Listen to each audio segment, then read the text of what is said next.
Jasa cikgu sepanjang masa, mengajar tulus tiada terleka, penabur ilmu dengan rasa, budi mulia dikenang sentiasa. Bismillahirrahmanirrahim. Assalamualaikum warahmatullahi wabarakatuh. Salam sejahtera dan salam bicara buku terus ke jiwa. Nama diberi di Akil Bani dan Suha.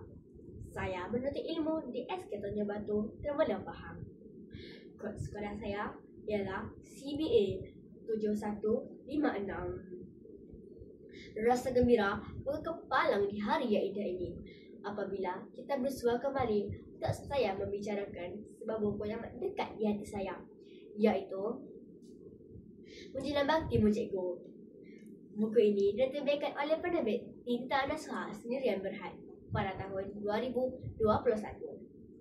Diselenggarakan oleh Puan Rohana Zeki, iaitu seorang pendidik dan penulis yang tersohor. Buku yang sangat motivasi dan penuh dengan pengajar ini hanya memiliki 106 muka surat dengan harganya RM20. Buku ini menawarkan nilai yang sangat berpatutan. Buku Munjilan Bakti Cikgu ialah sebuah karya yang menghimpunkan pengalaman dan kata-kata hikmah dari 11 pendidik di Malaysia. Buku ini memiliki 33 pesan motivasi yang berkisahkan tentang pelbagai aspek dalam dunia pendidikan, kehidupan dan pembangunan diri. Melalui tulisan ini, saya turut merasakan keikhlasan dan semangat pendidik untuk memberi inspirasi pada generasi muda. Bab yang benar-benar menarik perhatian saya ialah Projek Itu Peluang, hasil dukungan Ustaz Rohizania. Beliau mengumpas dengan penuh hikmahnya bahawa mereka yang diuji oleh Allah SWT ialah tanda kasih sayang dan perhatiannya kepada hamba-hambanya. Buku ini membawa pembaca lebih menyelami makna tersirat sebalik ujian. Penulisan ini membawa kesan amat besar pada para pembaca dengan menekankan mereka yang diuji ialah insan terpilih, kuat dan istimewa di sisi Allah. Malah, ujian tidak akan pernah melebihi kemampuan seseorang kerana Allah Maha Adil dan mengetahui. Contoh yang kita boleh ambil dari masa sekarang ialah kisah adik Syarif. Walaupun dilahirkan tanpa betis, lutut dan tidak boleh jalan seperti biasa, namun beliau menunjukkan semangat yang luar biasa untuk hari ke sekolah dan belajar bersama rakan sekelasnya. Ini menunjukkan bahawa ujian tidak akan mematahkan semangat untuk berusaha gigih. Bak kata mutiara yang kita sematkan di minda dan di hati. Di mana ada kemampuan, di situ ada jalan. Buku ini memiliki kelebihan daripada segi strukturnya. Antaranya ialah buku surat hadapannya yang sangat menarik dan boleh memupuk minat membaca untuk membacanya.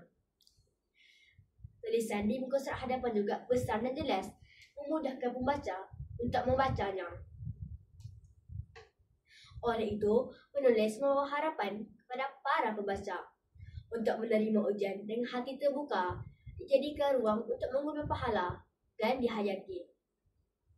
Buku ini memberi inspirasi dan menyuntik semangat untuk melihat dunia dari perspektif yang lebih positif. Buku dikupas dengan bahasa yang mudah, jadi yang lebih mudah untuk difahami. Pengisian buku ini ialah tentang tata cara kita, langkah-langkah untuk berbicara dengan lebih baik.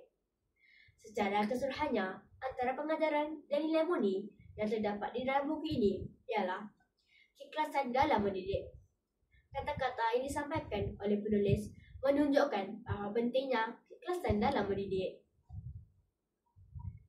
Harapan saya kepada para pembaca dapat menjadikan buku ini sebagai bacaan yang mendidik dan memberi motivasi. Justru saya mengusulkan buku ini dipilih oleh rakan-rakan supaya dapat mempraktikkan kata-kata motivasi dan pengajaran di dalam buku ini. Buku ini sesuai dipilih oleh pelajar, guru dan sesiapa saja yang ingin membentuk semangat dalam menghadapi cabaran hidup. Saya akhiri bicara buku pada hari ini dengan serangkap pantun. Burung pipit terbang ke hutan, hinggap sebentar di dahan rendah. Hujan datang bukannya beban, membuat kita semakin tabah. semoga kita dapat berjumpa lagi. Wabillahi taufiq wal hidayah. Assalamualaikum warahmatullahi wabarakatuh.